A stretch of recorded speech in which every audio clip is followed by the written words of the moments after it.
Well, hello again, everybody. This episode of the podcast is sponsored by 101 Hemp. Now, it's the Christmas season, everybody. The holidays are upon us.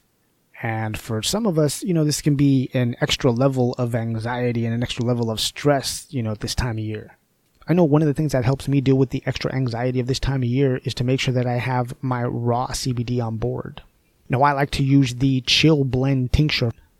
That raw CBD is going to help me just feel more relaxed, feel more centered, and feel less anxious. Not just that, but the chill is blended with a high-quality organic passion flower, which is going to help with that overall feeling of well-being, of relaxation. And the chill comes in a lot of great flavors like vanilla, citrus, peppermint, just to name a few. Now, this time of year can also be really stressful for our pets. A lot of us may have family coming in from out of town, and some of our pets don't do well with strangers. Or maybe we're going out of town. Some of our pets don't do well with that separation anxiety when we leave. And raw CBD may help take that anxiety level down a bit for your pet. And 101 Hemp has some great flavors for our pets like bacon and salmon. And also, in case you didn't know, all of the products from 101 Hemp make great stocking stuffers.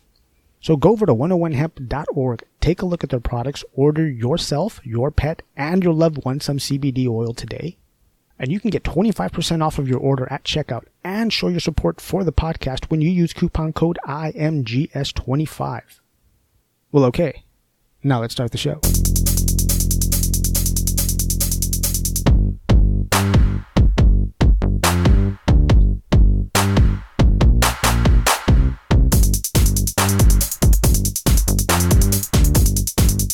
Ladies and gentlemen, brothers and sisters, what's happening? This is the In My Grow Show, the podcast dedicated to taking the mystery out of cannabis. I'm your host, Alex. I want to thank you once again for taking the time to listen to me. I truly do appreciate it. And this is episode number 90, and it is the show just before Christmas 2019. Yeah, that time is upon us again. Now, I hope you planned ahead and got all of your shopping done, that you didn't wait till the last moment. I know I've done that before, and when that happens, I never really find what I want. Not the size, not the color. So, yeah, man, get it together. Get on out there and get all that stuff done. Now, a little later, I'm going to be talking to Officer Ron Burgundy. That's not his real name. And he's a police officer in the state of Illinois. But before I put that on, let's do the strain of the week.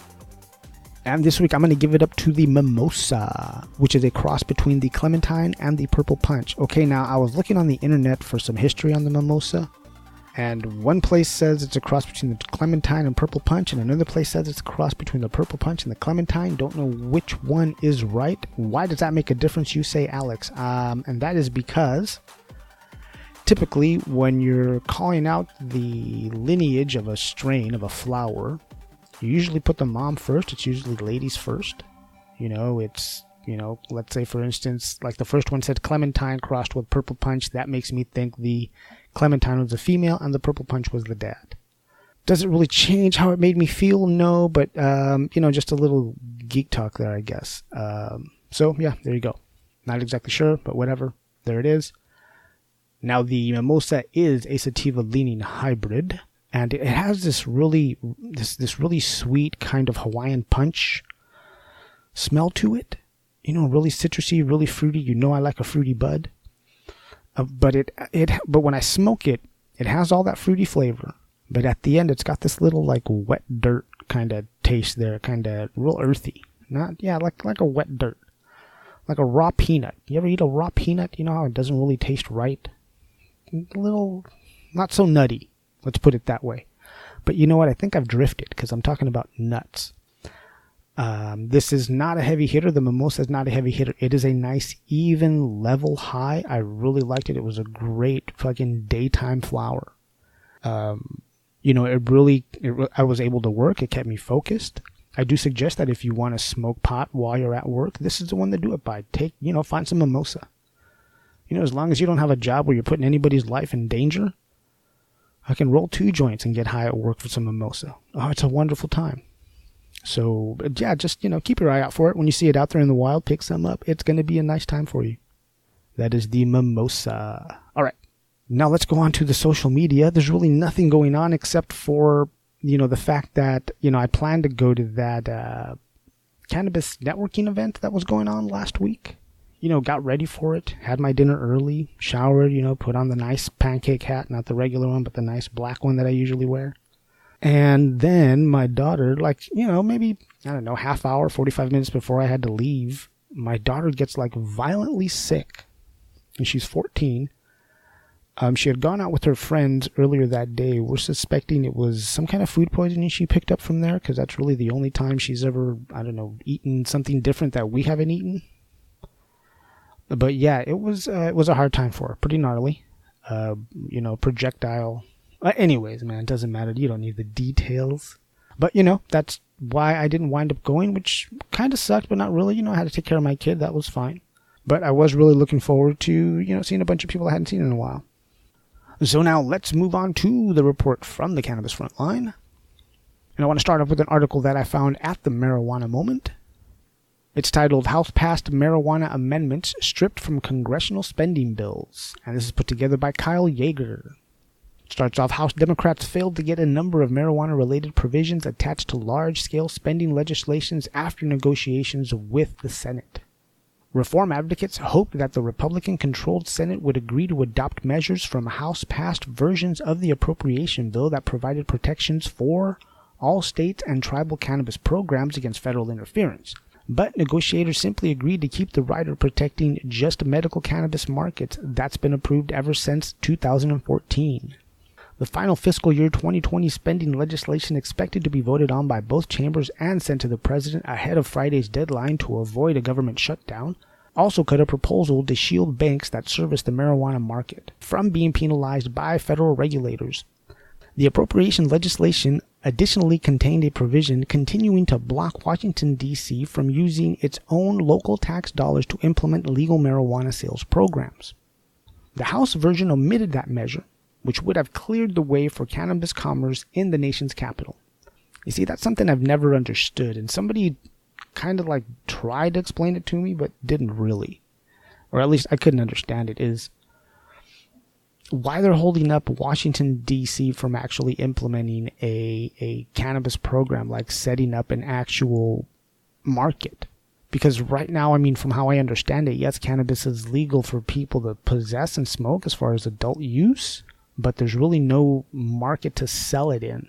And somebody had said to me one time, and I didn't ask to clarify that the reason that is because once the capital actually has a market, goes completely legal, embraces it, that basically legalizes it, or at least deschedules it federally. But I don't know how true that is, because we had also smoked 3 joints when they started telling me this.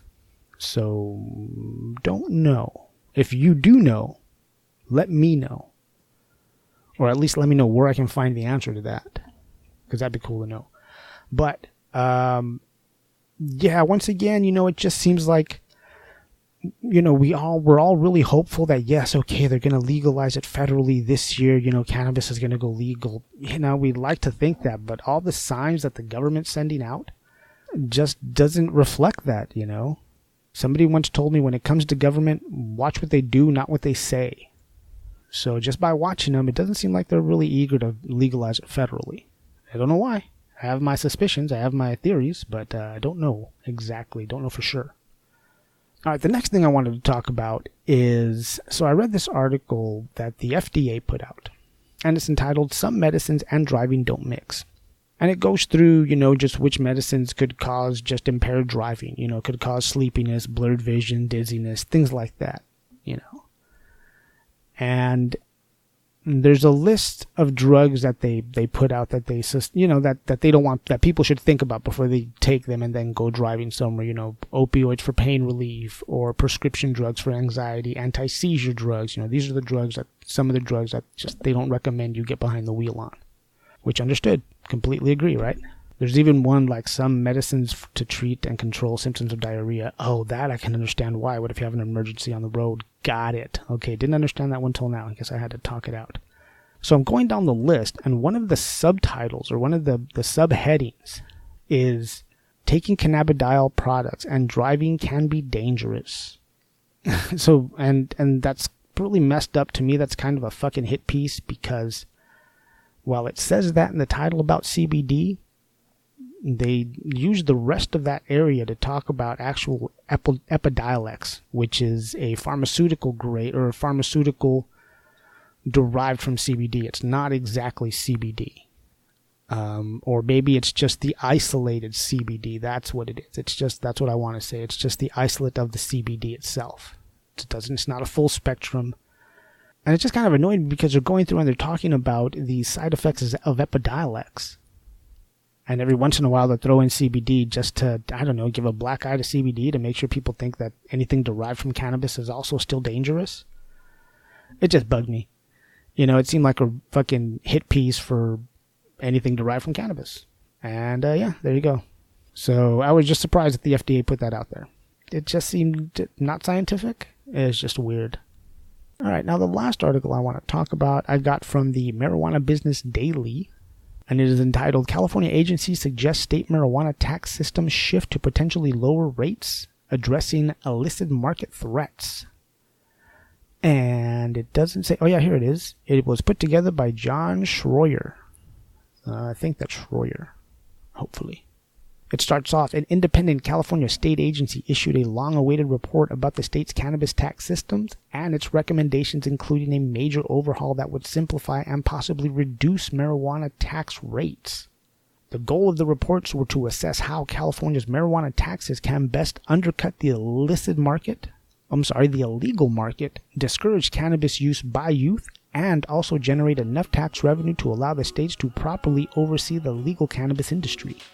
It says the report from the state's Legislative Analysis Office suggests several dramatic policy changes to California's current marijuana tax structures, including doing away with weight-based cultivation tax entirely, replacing the state's 15% excise tax with one based on either a tiered percentage of product sales price or one based on product potency, and then simplifying the tax collection process so that all marijuana-related taxes are collected by retailers at the point of sale at customers instead of the current system under which most taxes are collected and remitted to the state by distributors. What? Wow, that sounds real freaking complicated.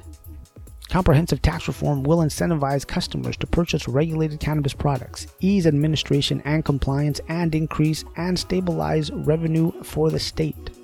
State Assemblymember Tom Lakey, a Republican from Palmdale who's backing marijuana tax reduction, said lawmakers must make undercutting the illicit market a top priority when they reconvene in Sacramento in January. He argued that unless California successfully squashes the illegal cannabis market, then the other two goals of ensuring cannabis revenue and preventing youth cannabis from using will prove irrelevant. Well, that'd be cool if, the state regulators take all these reports and actually, move in that direction of lowering taxes, man. I don't know how many times I've said it that one of the barriers of getting into the legal market or just surviving in the legal market is the high tax rate that the cannabis industry pays. While that seems like it's good for the state coffers, it's not good for the industry because that part of it seems to really help the black market. They don't have to pay taxes. They don't have to be regulated. They can charge as low as they want to get the customer, to lure the customer away from these state-regulated operations. So yeah, I really hope that goes into effect. I hope they do lower the taxes. That'd be great. I'd like to see that. And that, brothers and sisters, is the report from the Cannabis Frontline. As always, you can find links to these articles in the show notes so you can read them at your leisure and come to your own conclusions. Okay, now, so as I mentioned earlier, I did record a conversation that I had with a very close friend of mine. He's one of my oldest friends, if not the oldest friend that I have. We've known each other our whole lives. He knew me before I was Alex. And that's how long I've known this guy. And I wanted to get him on the show because Illinois is about to get legal recreational adult use cannabis here in a couple of weeks of January 1 of 2020. And the reason I want to talk to him is because he is a cop in Illinois. And he's been a cop for a long time. And a couple of months ago, maybe about a month ago, he called me and we had a really open discussion about what you could expect from legal cannabis coming to Illinois. And what are, kind of propaganda tactics. And he also talked about what his concerns were, with what he's afraid of what might happen. Now, since he is an active member of a police force, we could not use his real name. He chose to be called Ron Burgundy. if you can believe it. So yeah, I love it. That's what we call them.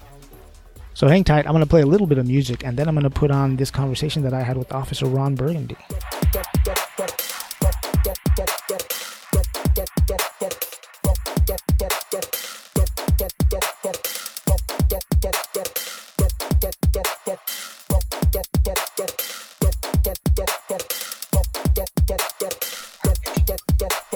Well, brothers and sisters, check it out. With me on the phone today, I have Officer Ron Burgundy with me. Officer Ron Burgundy, hey, brother, welcome to the show, man. Hey, nice to be on here with you. Yeah, for sure. Hey, and thanks again for taking the time, man. No, anytime, anything for you, bro. You know that. Right on, right on. Hey, so real quick, how long have you been on the police force? I have been a cop for 23 years come March. Wow. Oh, so you're ready to retire, bro. Nah, not yet. No. Not yet. Right on. So, Illinois in a couple of weeks is about to get recreational legal cannabis, brother. So let's go over some of the details about that. Let's see. As an adult, you have to be 21 and over to possess legal cannabis in Illinois. Yes. You can possess just over an ounce, which is about 30 grams. No, you have to. The way it breaks down is a resident of Illinois can purchase and have in his possession or her possession at any one time 30 grams of flour, 5 grams of concentrate, oil, that kind of thing, and anything with the amount of 500 milligrams of THC in it. So edibles, gummies, that kind tinctures. Of thing. Right, but that's your total amount that you can be carrying. That's not... That's the total amount. Well, actually, that's the total amount you can buy at any one time. That's the total amount you can have in an odorless, sealed, child-proof container. That is the maximum you can have at any one time.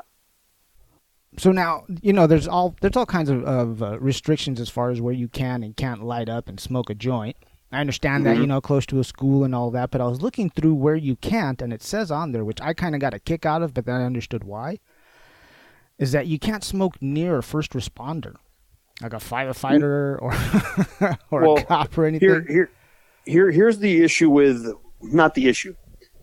Any law written is really just theoretical until it gets challenged in court. So if a first responder, be it an EMT, paramedic, firefighter, cop, whatever, enters a home where they're smoking, well, that's a private domicile. That's a private residence. You can ask the person to put it out, but they really don't have to because it is their private residence. It's a Fourth Amendment issue. So what happens is, out of respect, we would like to think they would not smoke it around us. But then again, firefighters, paramedics, bus drivers, people that hold CDLs, they cannot partake in it.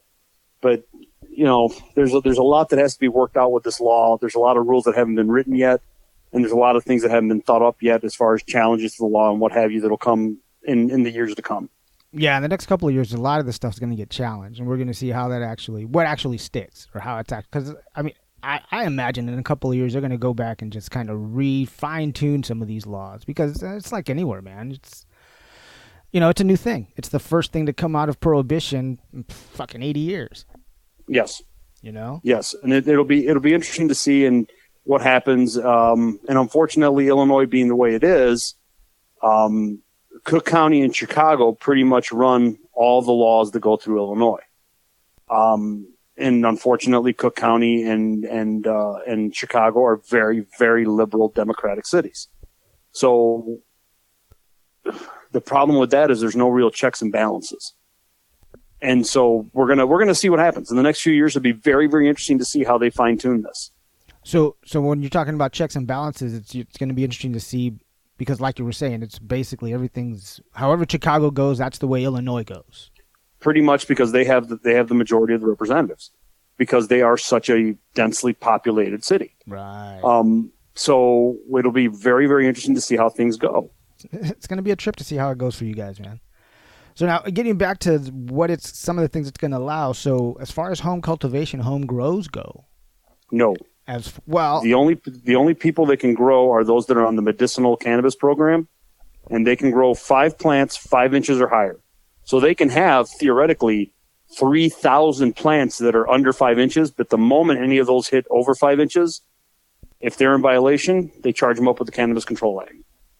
Wow, no kidding. So you can have as many little starters as you want, but as soon as long as you don't have them over 5 inches tall. Oh shit. And that's only for patients. That's not regular folk. Everybody else has to buy their cannabis from somewhere. Yep.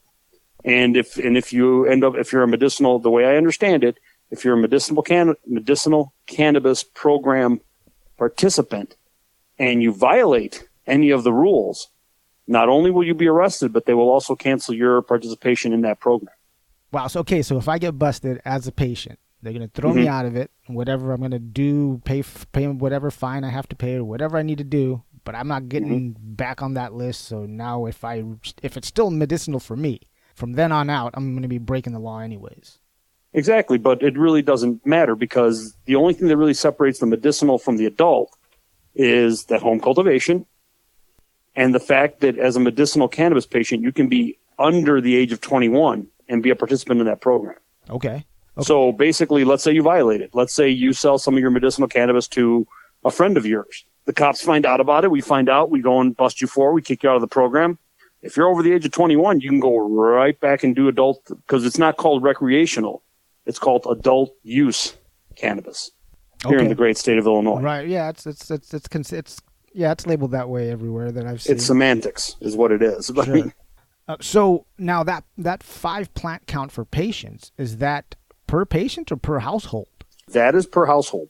So if the household, I believe, well, the way I understand it, and I could be wrong, I'm pretty sure that is per household. It's not like, I think Colorado has it where it's per adult in the household. Right. So if you have 6 adults in the household, you can have 30 plants. Right, exactly. And we both know that a plant, and here's the issue with it. We both know that there are certain strains of cannabis that, if yielded correctly, can produce between a half pound and a pound and a half of bud. What is somebody that's sick going to do? Because every 14 days they're allowed to re-up. What is somebody to do if they have 5 plants and now they have, freaking 5 pounds of pot? You dry it up. If you're smoking that much or you're using that much, dude, you're really sick. Well, the thing is, there are really sick people out there, dude, who need it. I completely agree. But a lot of people now, are all of them? No. Okay. Exactly. Yeah, I get that. No, I get that. Yeah, and everybody wants to grow. Yeah. Once you put a plant count limit, everyone's seeing, okay, how big can we get these washing machines? Mm-hmm. Indoor. Yep. Because it can't be outdoor. It can't be in public view. Yeah. So there's quite a lot of greenhouses being built out in Illinois on private property right now, I'm sure. Well, not really. To buy into the dispensary program, and I'm sure this was all worked behind the scenes and, behind the ignore the man behind the curtain. But to buy into the cannabis program here, like the dispensary on the adult use, you have to put up $20,000, and there's no guarantee you'll get a license. Yeah, it's like that. And that happens here in California too. Yeah. There's some municipalities. Exactly. And cultivation centers, there's going to be even less of those licenses put out there. I think by 2021, I think it's under 100 in Illinois.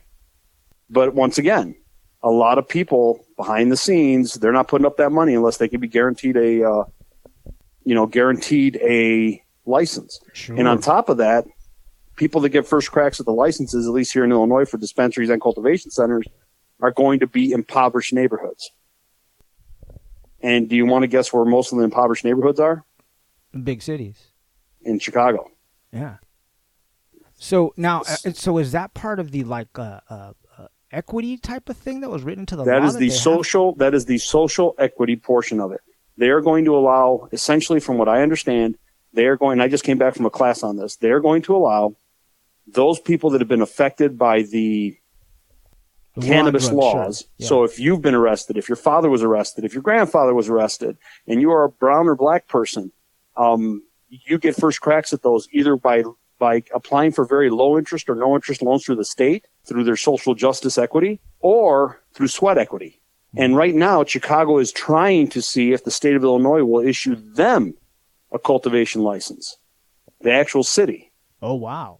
So they can bring these people in and say, okay, we're going to teach you a marketable skill, which is growing cannabis. The problem is, in the opinions of a lot of lawmakers, a city should not be in the business of cultivating and selling cannabis. That's not their job. Yeah. So there's a lot of things that have not been thought up yet. So, well, but are they going to be there to teach, or they're actually going to be putting together their own, I don't know, their own, fucking label and business? And that's part of that thing that they just haven't thought that far forward yet. Because honestly, even though there are a lot of rumors and grumblings that the federal government's going to legalize this sooner or later, decriminalize it, nothing's been put to stone. No, so here's where you run into problems. Chicago gets federal funding. Every big city gets federal funding. Right. So if they go into cultivating cannabis, it's still illegal federally. Yeah, they run afoul of the federal government. Exactly. So is the federal government going to say, I'm sorry, since you are doing this and it is illegal, we cannot fund you anymore? Yeah, like I said, there's a lot of gray area here that nobody can foresee. So we're going to see what happens. It'll be interesting to see. Wow, that will be interesting to see if Chicago actually, how that runs through and what the federal government does. Because, I mean, we all in the cannabis industry, we like to imagine, we're reading the tea leaves. But everything that's been signed into government that goes past the president, none of it signals legalization or decriminalization anytime soon. Yeah, that just goes, nothing soon. Yeah, and that just goes just the bills that were signed in last week. You're like, no, everything got stripped away from a lot of the bills from cannabis in what was signed by the president. A lot of the stuff was. And you got to remember something. Since I, in the 20 plus years that I've been in law enforcement, every year I've been hearing the same thing. Oh no, they're going to decriminalize cannabis. They're going to decriminalize. For 20 years, they've been saying this. That's how long it's taken. It was probably before I even got into the game. Something tells me that the federal government's going to be the same way.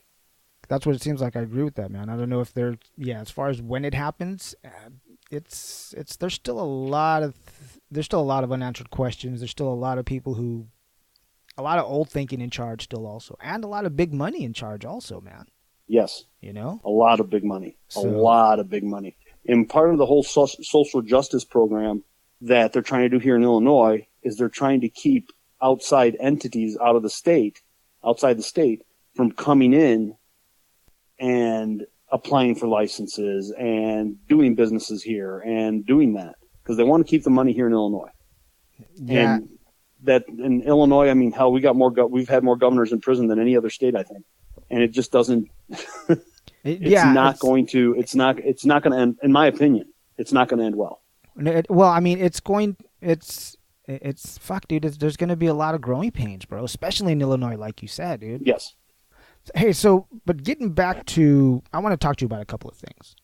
Okay, so now I want to talk about like roadside, not just sobriety check, but just roadside, pulling people over now that the cannabis law is written.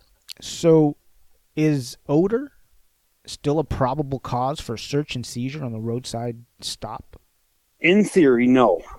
Odor will not be a probable cause. What's going to happen is you're going to have, prior to this, like if you were to pull over a car right now and it smelled of either raw or burnt cannabis, at that point, no, get out of the car. I smell this. I know what it is. I can search your car. What's going to happen after January 1st is they're just going to have to ask some more questions. Do you work at a dispensary? Do you work at a cultivation plant? Are you a transporter? If so, if you answer yes to any of those, okay, then you have to have a special ID. Let me see it. If you don't have that special ID, well, now you can search the car. But that just means we're going to have to do a little bit more of a roadside interview is all. Hey, so how does the new cannabis law affect gun possession? Does it at all? I mean, no, it doesn't affect anything. Doesn't? Because I know here in California, well, at least when we had medical, you couldn't be a medical patient and own a gun. Oh, I don't think. You see, I would be lying to you if I told you I knew exactly because that part of what I'm doing with it is not part of what I needed to do. So okay. I didn't even pay attention to that. Sure. I get it. I get what you're saying. Yeah. So what are best practices, advice for just a regular person in Illinois driving around with cannabis, not smoking it, just in their car, just came back from a dispensary? What are best practices for them? I mean, okay, so I know, you can't have it, you shouldn't have it next to you in the front seat. Exactly. It can't be out in plain view. It can't be out of the canisters. It can't be out of the sealed, odorless, childproof containers. The only thing is that, and this is just me speaking, is be cool about it. People were going to lose their, when we had passed concealed carry here in Illinois, people lost their freaking minds. Turned out to be not such a big deal.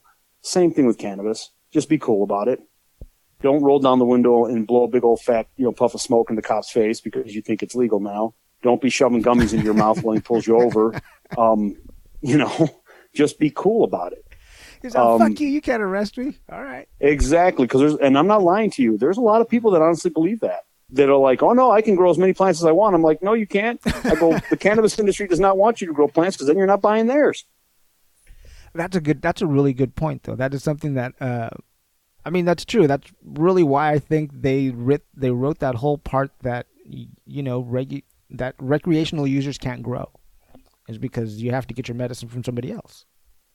But yeah, best practices, folks. Don't be a dick. Don't be stupid, basically. Exactly, dude. And I've worked all sorts of jobs, and I'm a firm believer that you can go from nice to dick really easy, but you can't go from dick to nice. So if you make me get mean, well, you got to prepare. And I don't believe in being mean right away, but if you want to go that route, we'll go that route. Just be cool about it. You know what I'm saying? Yeah. And I think a lot of the mistakes is going to be like, they're going to buy, 30 grams of pineapple kush one week. They're going to go back next week because it just didn't do what they thought it should do. And they're going to buy Maui Wowie, and they're going to have 15 grams left over of the pineapple kush. They're going to buy a freaking ounce of Maui Wowie, put it all together. Well, unfortunately, you got to be smarter than that, because guess what you now did? You have over the 30 grams, and thus that's a felony. Well, that's a felony? That's a felony. That's an ounce. Oh, and if you have it in more than one container, that's now with intent to distribute. Oh, man, you guys just stack it on, man. Well, fuck. Yeah, that you just got to be smart about it. And getting back to the roadside thing, so now I was reading that Illinois, your roadside sobriety test, or I should say the sobriety test for the DUI for cannabis, you guys have a 5 nanogram blood limit. 5 nanograms per milliliter of blood. Yes. Dude, that's going to get challenged a lot, because there's no way. and that's part of it. And I was reading it because it has nothing to do with the way I understood it. It has nothing to do with impairment. It's all about levels in your blood. Mm-hmm. Well, you see, the impairment comes in when you start failing the field sobriety test, because not only are we going to have to do the NHTSA standardized field sobriety test, but we're going to have to do some non-standardized field sobriety tests that are specific to being impaired under some type of illicit substance that isn't alcohol. And DUI is really just, here's the thing. If that officer suspects that you're high on the cannabis or any drug and says, hey, come out and take these tests, and you refuse, your license suspended within 45 days. It's done. But now, is it that I refuse to do the roadside, or that roadside you take me in? Or chemical? So if I refuse the roadside and say, no, take me in to do whatever the chemical, just refusal of the roadside, they could pull my license. Yep. Oh, wow. Holy shit. Yep, so, okay. Absolutely. Now, then we run into the problem that the suspension of the license is a civil offense. The DUI itself is criminal. The suspension of the license is civil. Oh yeah, no, that's a completely different thing. Yeah, so a lot of these hospitals are going to be like, sorry, without a search warrant, we're not taking that blood. Oh wow. So some hospitals will be absolutely, we'll take the blood. We know the law. Others may not, and that's going to be education on their point. And like I said, there's a lot of what ifs with this law. Sure. Well, because with any law. Because it's good until it's challenged, or at least it's pure until it's challenged, let's say. But here's a problem I have with the 5 nanograms. So if Alex goes driving through Illinois and cop pulls me over for whatever reason, and he doesn't like whatever, the cut of my jib, he can say, you know what, I'm going to take you in because I think you're on pot. Now, even if I haven't smoked for a week, let me tell you, Alex will still have higher than 5 nanograms in his blood after a week. I mean, isn't there seems like there's areas for fuckery there, for just screwing people, just getting them into the system.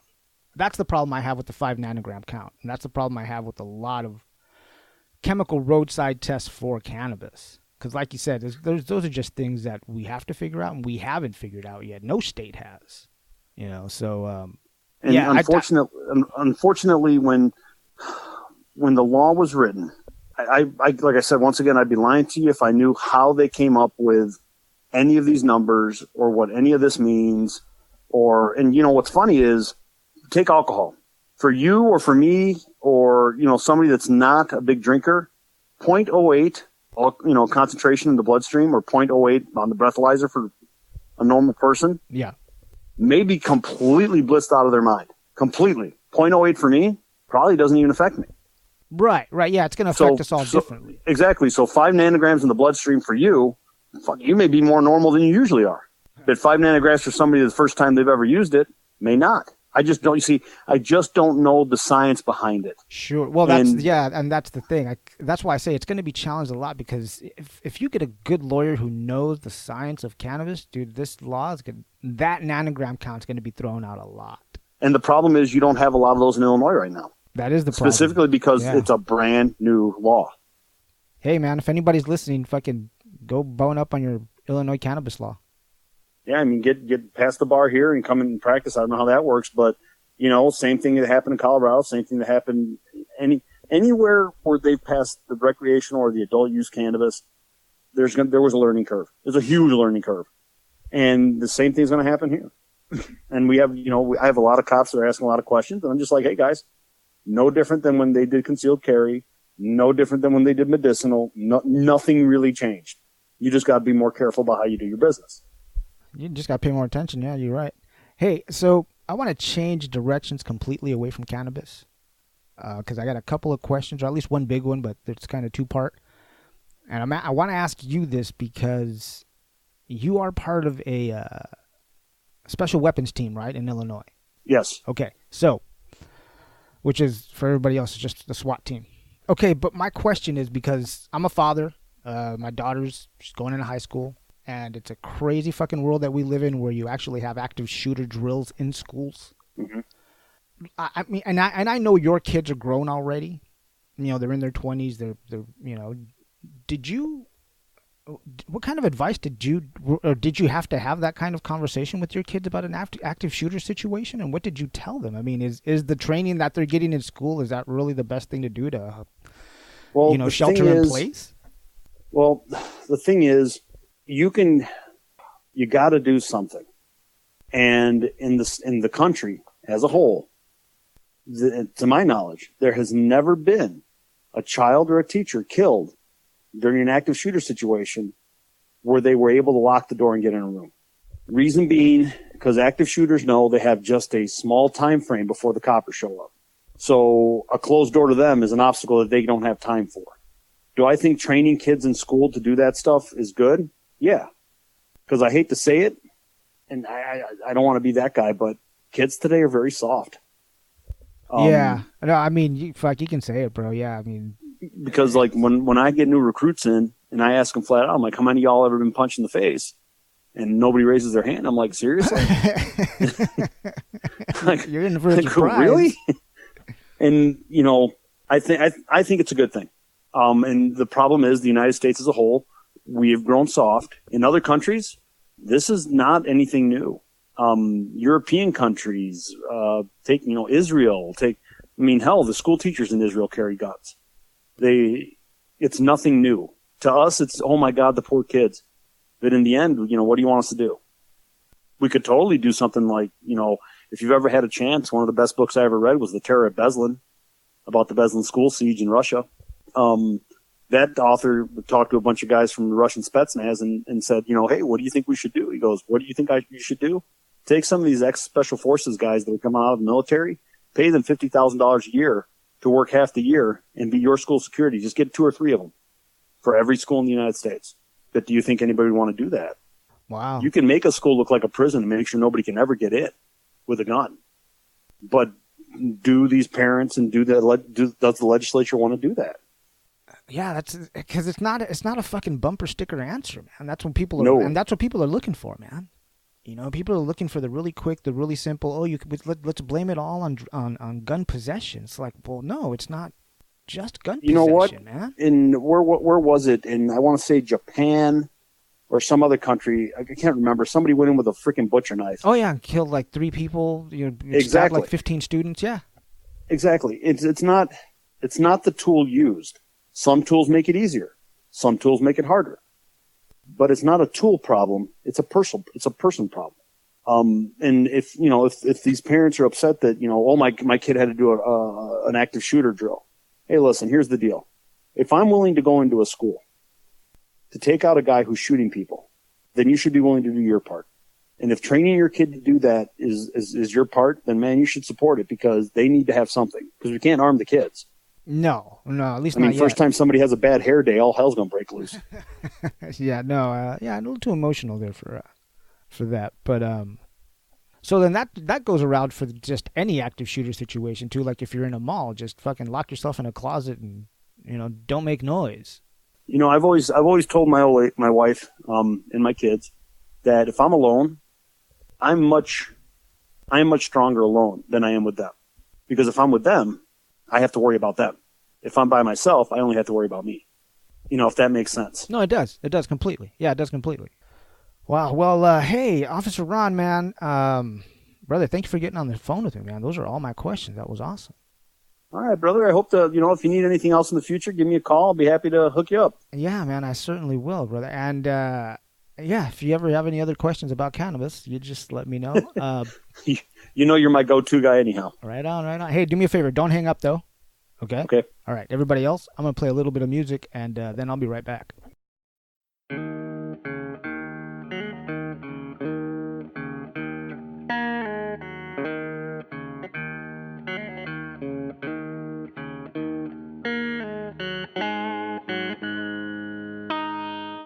Well, everyone, there you go. That's just a quick look at what the law is looking at when it comes to legal cannabis or, you know, adult use cannabis in Illinois. And once again, I want to thank Officer Ron for getting on the phone with me. I really do appreciate his time and I appreciate him, you know, taking the chance, taking the risk of coming on the show and talking to us. If you have a question or a comment about this episode, you can send me an email that is inmygrow@gmail.com. You can find me on Instagram at Twitter at inmygrowshow. You can also find me on the Cannabis app at Alex Robles. And I say that questioningly because I'm not exactly sure, but I'm out there. Just type in Alex Robles at the Cannabis, you'll find me. Well, brothers and sisters, mis hermanos, my friends, that's all I have for you today. Those are all my notes. Once again, I want to thank all the artists who let me use their music to put the show together. And I want to thank you for taking the time to listen to me. Remember, if this show has educated you, entertained you, or even given you a little escape from your day, you can help out by going to patreon.com/inmygrowshow and leaving a financial donation. If you don't want to do that, you can go to inmygrow.com, click on the support the show tab and buy a t-shirt. You can also click on the Amazon link at the top of the show notes before you go shopping on Amazon because that just lets them know that we sent you and the show gets a commission. Now, if you can't support the show financially, don't worry about it. I get it. But here's how you can help. Subscribe to the podcast wherever you listen to podcasts. Subscribe to the website inmygrow.com. And then go over to YouTube, search for the In My Grow Show with Alex, and then subscribe to the YouTube channel. Then after you do all that subscribing, you just got to do one more thing. Tell 3 other people about the show. Really quick, really easy. Well, everybody, I hope you have a really great Christmas. Remember that I love you all very much, and to always grow, learn, and teach